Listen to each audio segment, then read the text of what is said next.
云林县每一年毒化物这运作量是超过800万吨，其中有超过9成是对绿垦工业区所出来。为了加强环境监测，这云林县环保局是大新启用一套采用分析3D 的光调扩散模拟系统。那工业区不幸发生意外，得当随时应变，减少损失。 用3D 光雕模拟工业区，因为毒气漏泄，搁再加风势，建筑物关机，甲相关位置做出模拟系统，会当帮助工业区若是发生毒化物漏泄的时，做紧急应变，得到环境保科学特优的成绩。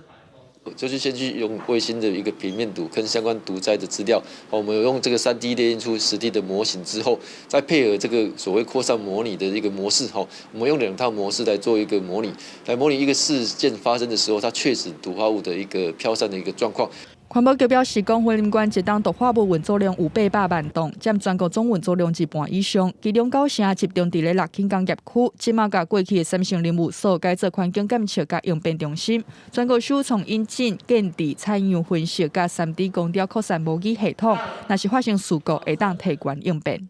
让有一个更立体、更实际的一个资讯的话，可以供指挥官就是现场来判定说，我今天到底是不是需要撤离，或者是只要在居家防护，需要发布这个 CBS 的一个细胞简讯。环保局指出，透过3D 光雕扩散模拟系统，结合绿垦工业区厂区模型，会当呈现真实毒化灾害事故发生的时，可能的扩散范围。所来分阶段完成愈健全的数据平台，降低灾害发生的时的影响甲损失。记者云林报道。